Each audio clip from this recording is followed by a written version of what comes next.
do, guys. Sometimes I eat jelly out of a jar. Team Jelly.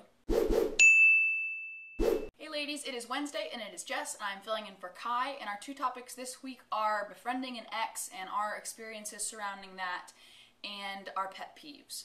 And I'm going to answer both. So the first, is it possible to befriend an ex? Yeah, it's definitely possible. I think that whether you should or not depends on who you are as a person and who your ex is. Immediately after a breakup, I would say categorically no. You should not be friends with your ex. I think it's a pretty poor decision and it doesn't end well.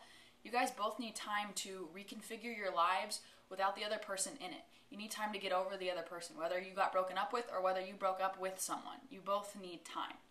I think it takes two incredibly strong individuals to be friends after a breakup, and if you're one of those people, good for you, go for it. But for the majority of the population, I would say no, don't be friends immediately after a breakup.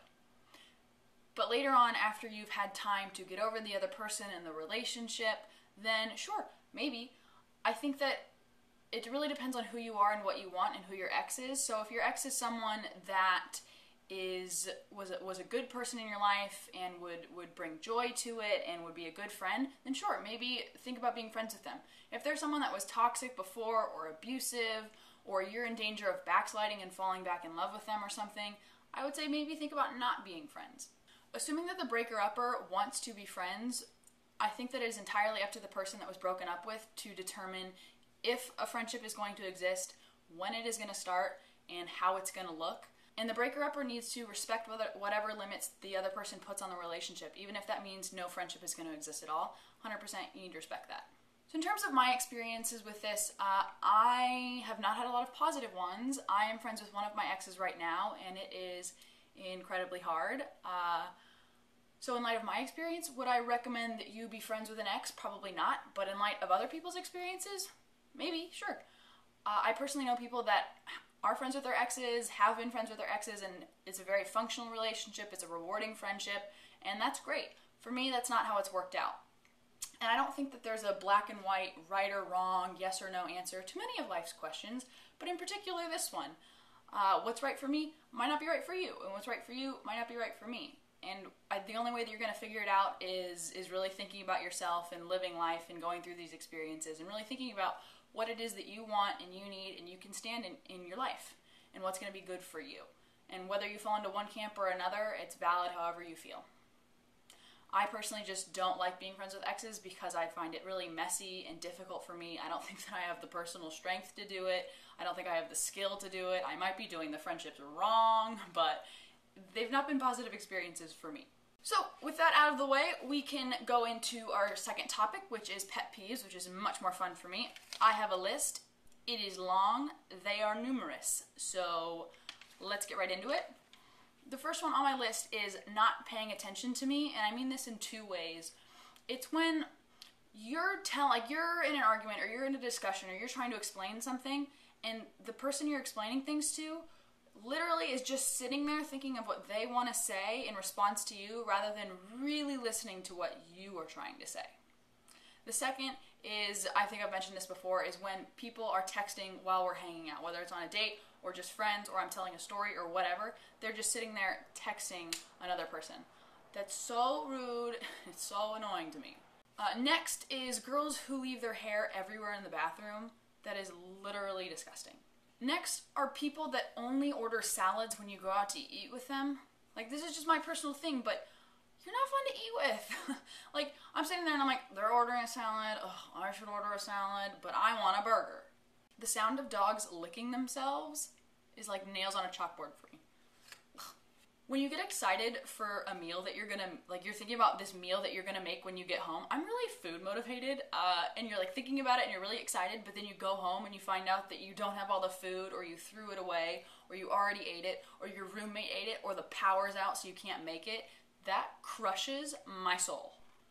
Okay, next is people and their opinions. Now, mind you, I love opinionated people. I'm an opinionated person. My friends are opinionated people. Opinionated people rock my socks. But I do have a problem with some people and their opinions, because some people are opinionated just for the sake of being opinionated. Some people are opinionated about topics that they really don't care about because they just want to argue.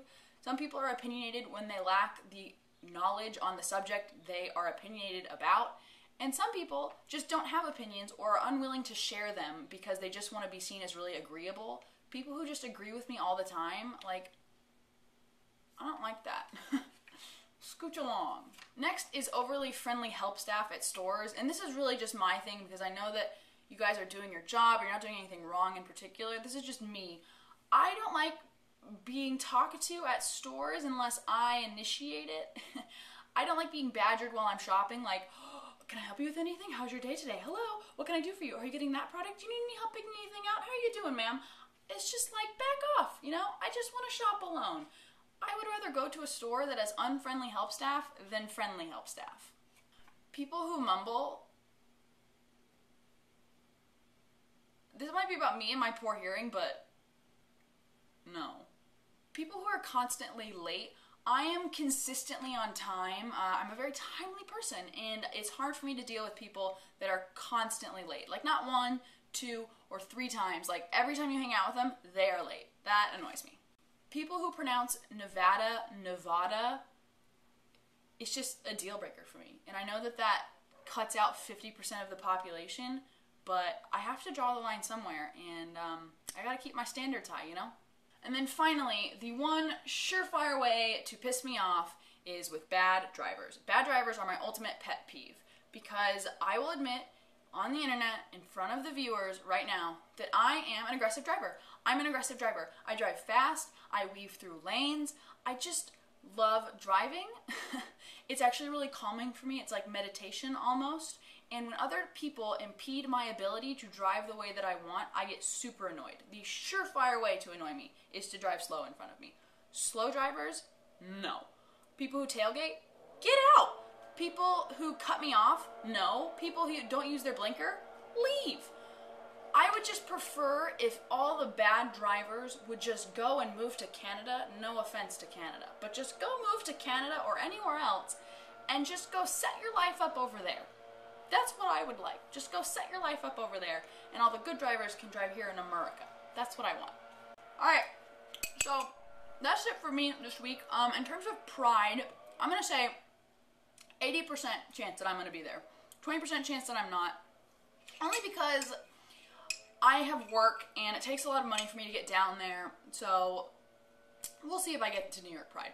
I probably will. And if Kelly gets her shit together, is that rude? I don't know. If Kelly gets her shit together and makes big girl decisions, then we'll meet up. I promise. We'll have a meetup and it'll be great. So, but otherwise, I will see you guys next week or the week after. I don't know. But I hope you guys have a good week, and I will see you later. Bye.